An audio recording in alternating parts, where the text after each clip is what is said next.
So next is the action of salt or theory of salting, how this salt is playing a role in fish preservation and how this salt will penetrate inside the fish body and how the water is released from the fish body. So during salting, sodium chlorides penetrate the fish tissue. At the same times, the water will release from the fish body or fish tissue. So this sodium chloride is a strong electrolyte, releases some of the bond water of the protein. Generally, if we are applying a salt, तो जो free water होते हैं वो free water निकलते हैं. But being a strong electrolytes, this sodium chloride, it can release some of the bond water of the protein and its affect its existence. तो वो structure पे इसके affect करता है. So in low concentration, means at low concentration, salting result in swelling of the fish face. But at high concentration, salting out takes place. That means fish face is depleted considerable amount of water, and this will partially account for the hard texture of the salt cured fish. Because of the salting out, there will be hard texture of the salt cured fish. Have you seen salt cured fish? No. Yes sir. जब हम उसके जैसे एक fresh fish है उसको touch तो सब किया होगा. सॉल्ट क्योर्ड फिश को अगर टच करेंगे तो उसका सरफेस हमें हार्ड मिलता है. Why? Because water is released from the fish body. That's why जो उसका वॉल्यूम है वो वॉल्यूम कोलैप्स हो गया. उसका शेप जो है वो मीन्स जो फ्रेश था या रॉ था वो ऐसा नहीं है, क्योंकि वाटर हमने रिलीज कर दिया, हटा दिया है, तो वो कंप्रेस हो चुका है. सो NaCl हो जाता है सर. व्हाट? श्रिंक हो जाता है sir. yes.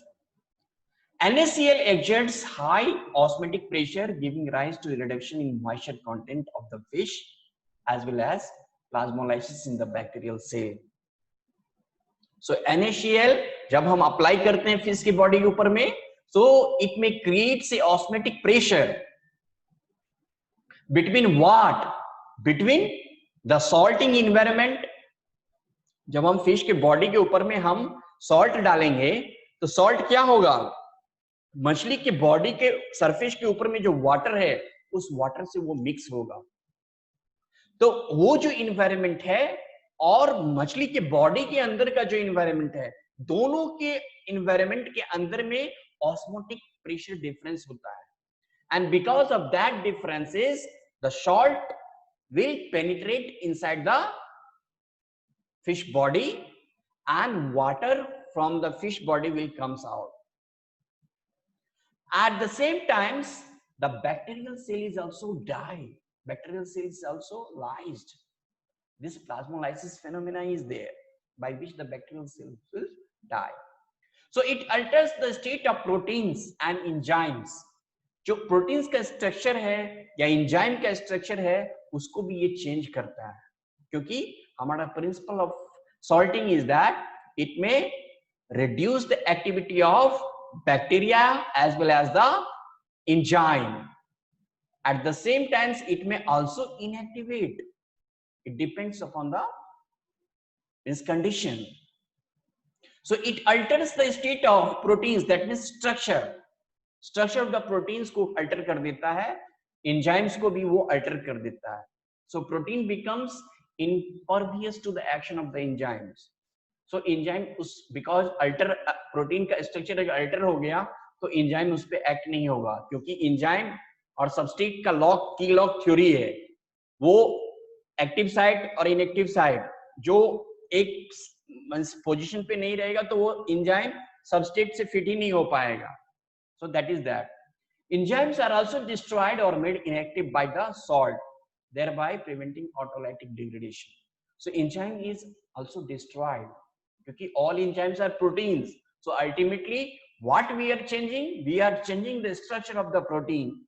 So if the structure of the protein is changed, so definitely there will be inactivation of enzyme.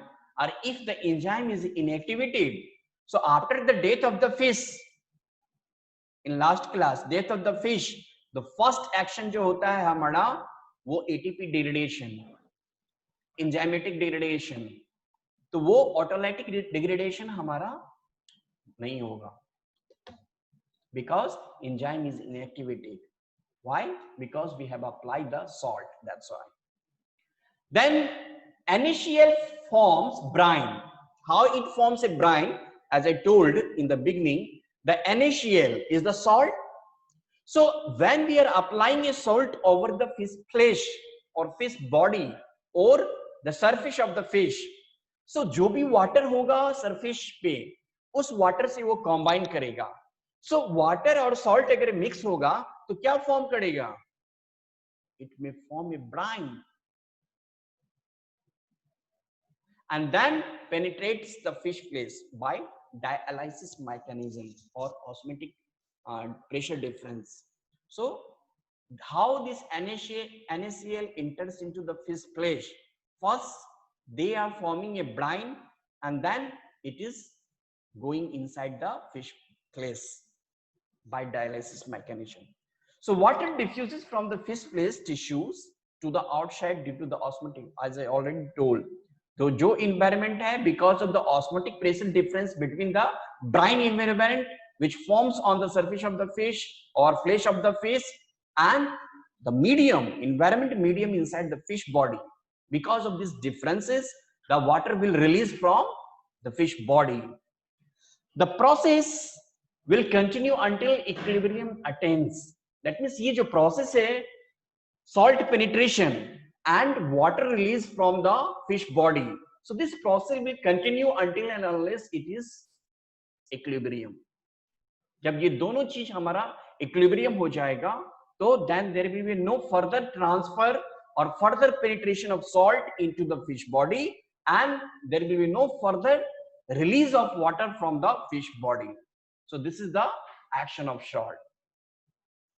Then how we can do the salting? So for that we have to prepare the fish. How we can prepare? So for successful salting, it is essential to ensure that the whole surface of the fish to be contact with the salt. If we want to achieve the end product, in what end products we require? So successful salting, if we want to achieve, then it is essential that we have to ensure the whole surface of the fish to be in contact with the salt. अगर पूरा surface salt के contact में नहीं होगा, तो then salting जो rate है, जो the rate of salting will be not a faster. Suppose हम मछली है, मछली के ऊपर में just हम गए और थोड़ा सा just ऊपर में हम surface के body ऊपर में डाल दिए, या पूरा totally cover करके नहीं डाला, तो there is no contact of salt to the fish body. So that's why we have to ensure the maximum contact of salt to the fish body. Then we can achieve the successful salting. So how we can do? We can do the dressing. अगर मछली prepare करेंगे, then we have to go for salting. So first we have to take the fish, then we have to do the dressing. Dressing करना है तो जो भी हमारा scales है या फिर fins है या फिर हमारा entrails है या gills है, so that we have to remove.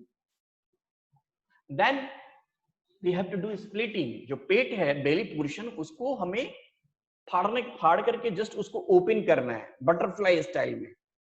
अगर big fishes है, बड़ा fish है, and if you want to do the salting on big fishes, तो fish का जो flesh है या body है, उस पे हम deep squash करते हैं, cut करते हैं, cut लगाते हैं.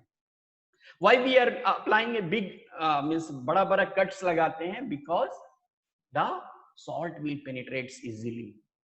There will be a maximum contact of salts to the fish body. Then there will be a faster rate of salting. अगर छोटा fish है तो छोटा fish में हमें वो dressing, freezing या ये सब करने की जरूरत नहीं है. Simply you do the washing and then you have to apply a salt. So whole fish we can do salting in case of small fishes. Then what are the salting methods we are following? So there is 4 different methods of salting. First is the dry salting, then quench salting, brine salting, then mixed salting. dry salting, Kent salting, brine salting, mixed salting. Okay, so this is the 4 different kinds of salting. We will go one by one. First is the dry salting or gas पे curing. Dry salting, it is the simplest method of curing. Simplest method of curing fish.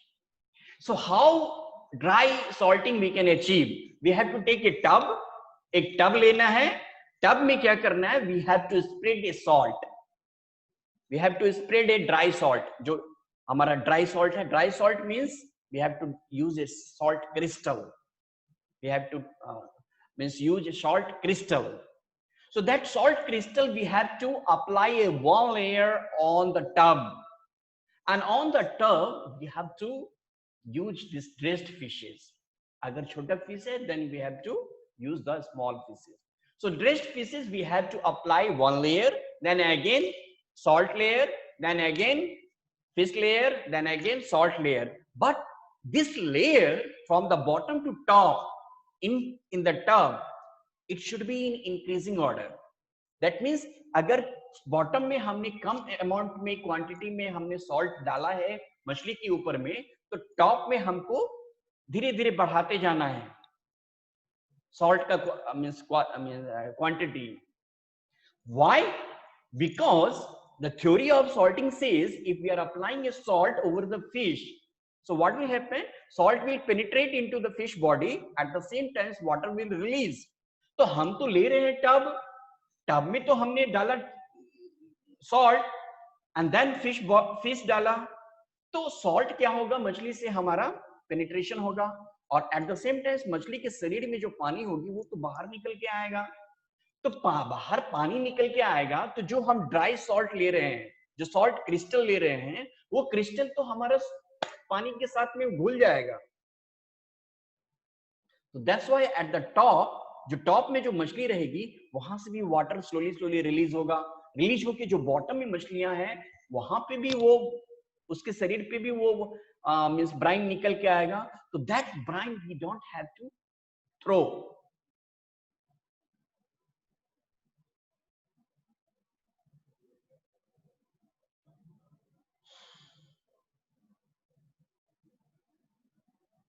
Understood? So whatever the brine, another two things is there. One is the natural brine, another one is the artificial brine.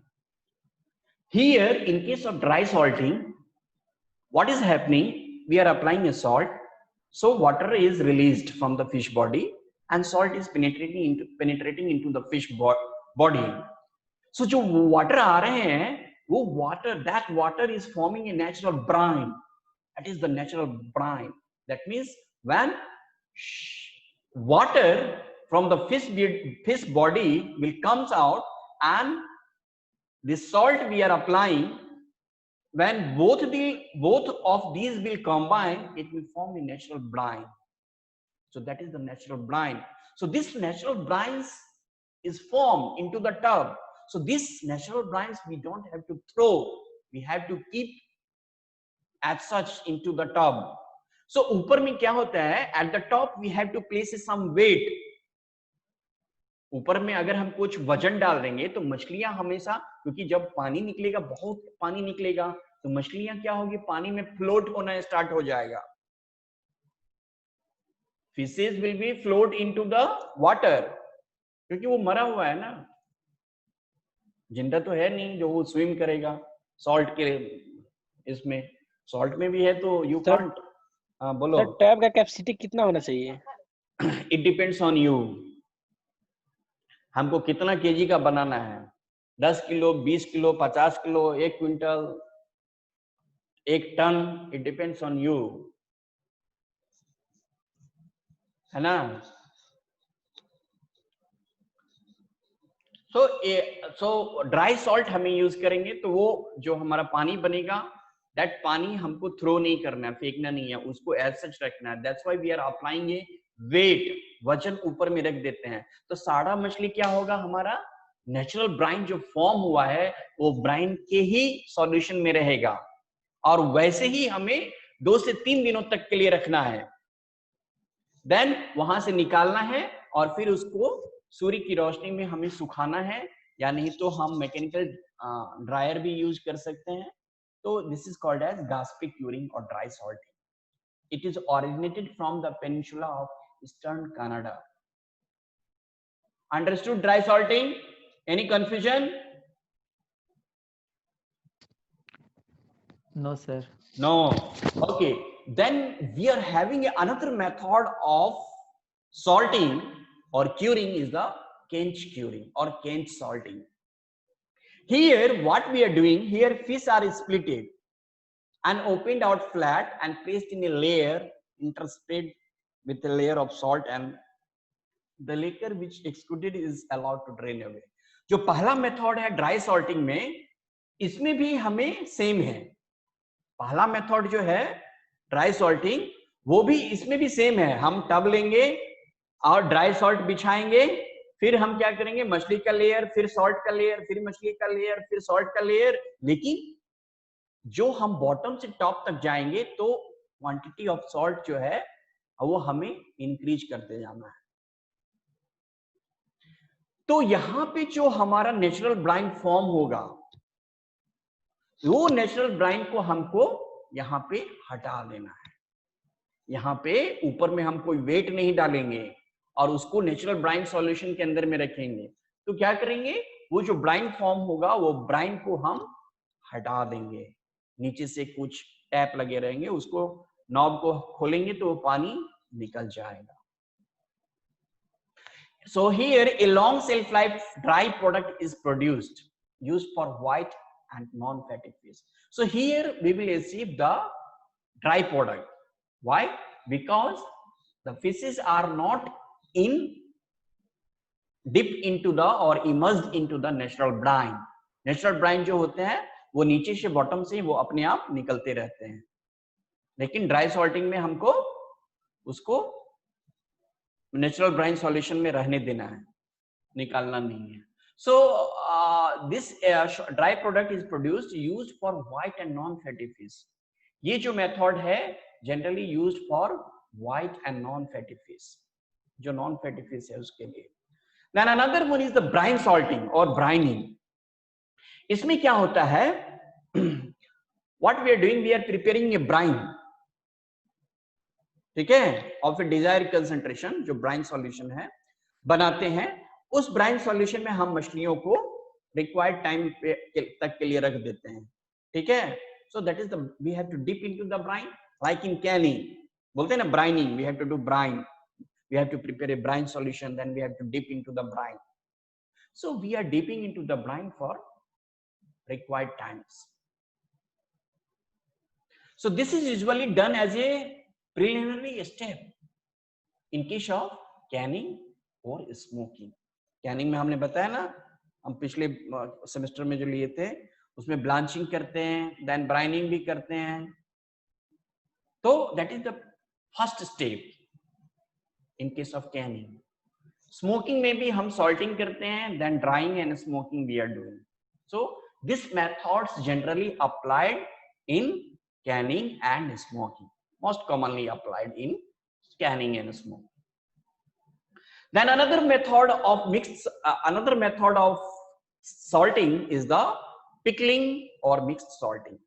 Here what we are doing, we are mixing the ऊपर वाला जो methods है dry और wait salting, दोनों को हम क्या करते हैं, मिक्स करते हैं। Here the first mixed with a dry salt, जो पहला ड्राई सॉल्टिंग मेथड है, पहले ड्राई सॉल्टिंग करते हैं, then packed in a water tight container with salt sprinkled between each layer. तो पहले ड्राई सॉल्टिंग कर दिया, फिर उसको क्या करेंगे, एक कंटेनर, वाटर टाइट कंटेनर लेंगे और उसमें हम मछली और सॉल्ट का लेयर को थोड़ा सा स्प्रिंकल करके जस्ट पैक करेंगे, और टॉप से हम क्या करते हैं, सैचुरेटेड ब्राइन सॉल्यूशन को डालते हैं। एंड ऊपर में एक वेट भी डालते हैं जो हमें मदद करता है मछलियों को वो जो सैचुरेटेड ब्राइन जो है उस सॉल्यूशन में हमेशा के लिए वो डिप रहे। सो this is suitable for mainly for fatty fishes. This mixed salting is mainly for fatty fishes. Okay, so this is all about this salting, monocuring, pit curing, Colombo curing, type of salt, sensitivity of bacteria towards salt, classification of this bacteria based on the sensitivity of salt, then action of salt, theory of salting, then method of salting. Any confusion you can ask. Sir sir brining में जो हम brining करेंगे तो brine solution का temperature भी कुछ regulate करेंगे sir या नॉर्मल टेम्परेचर? नहीं, ये it depends. That's why if you are doing a cold blanching है तो you have to apply that room temperature. If you are doing a hot blanching, then you have to apply a temperature. So if you are applying increasing a temperature is also playing a role to enhance the penetration of salt. क्योंकि thermal motion of the molecules will be enhanced. So salt penetration will be faster if you are increasing the temperature. So it depends on your need. अगर हमको hot blanching करना है तो definitely we have to apply a temperature. अगर cold blanching करना है तो room temperature पे हम कर लें. Okay sir, thank you sir. और किसी को कुछ पूछना है तो हाँ अमृत्या. जो शेल्फ लाइफ इसका ज्यादा हुआ जो 4 मेथड बताया सॉल्टिंग मेथड में. Shelf life generally depends upon the your handling.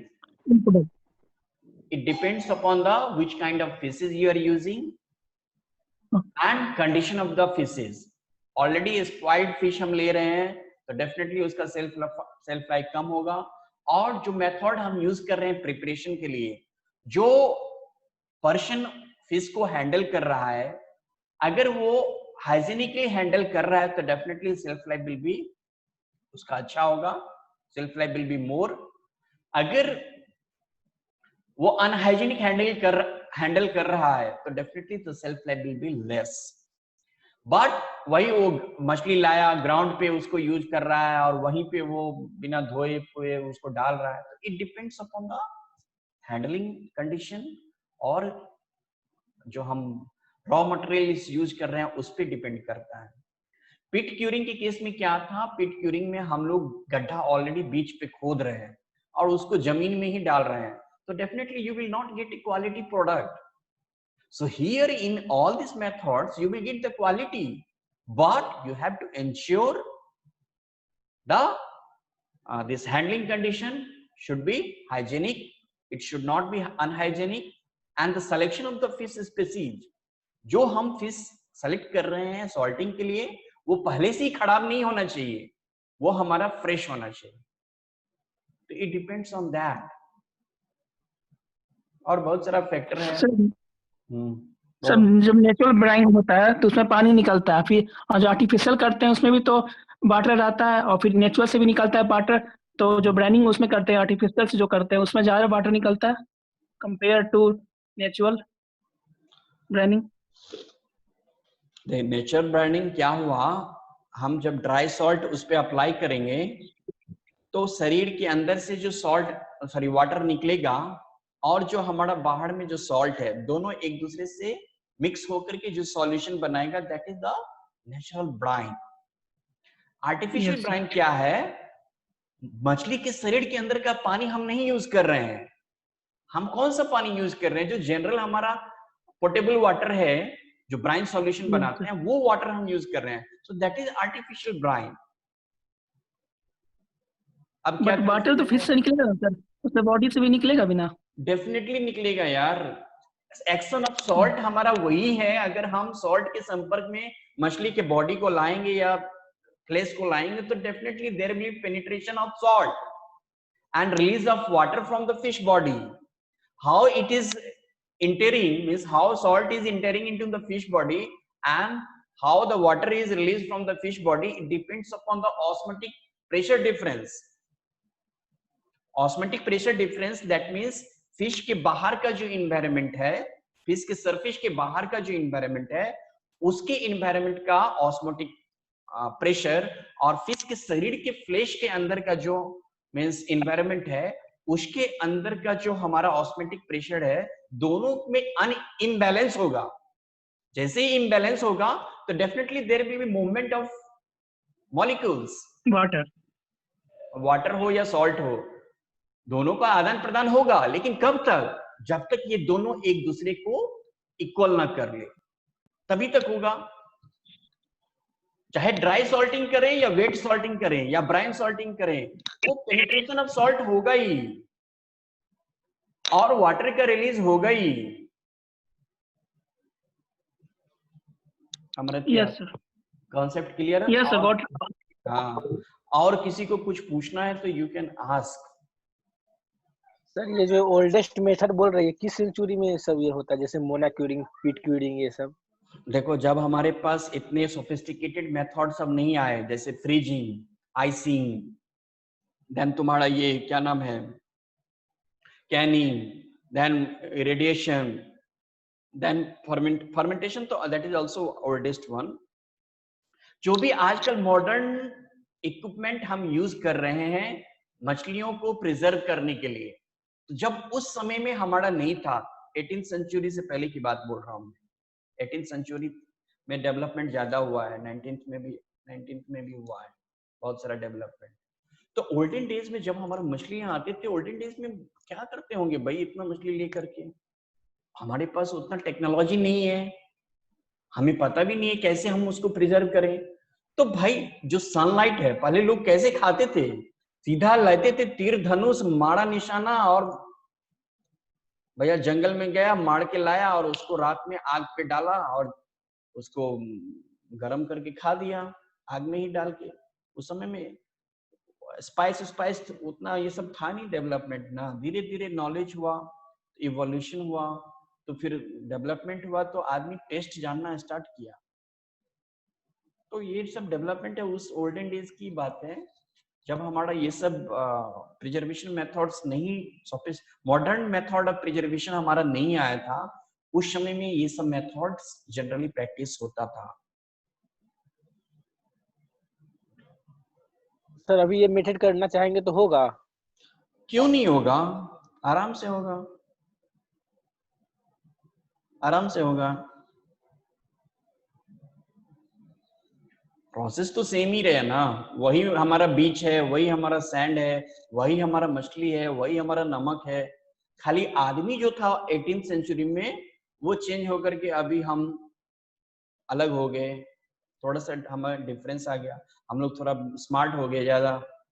कुछ होता है तुरंत मोबाइल का यूज, स्मार्टफोन हो गया। ठीक है, okay sir, thank you sir. और कुछ कंफ्यूजन किसी को? कोई नहीं पूछ रहा है यार, और जब हम पूछते हैं वाटर एक्टिविटी क्या है तो कोई जवाब ही नहीं देता है। हर दिन पूछते हैं क्लास के अंत में, समझ गए? हाँ सर समझ गए। और जब पूछते हैं तो बोलता है सर, कुछ से कुछ जवाब देता है। Anyone? Otherwise I have to close.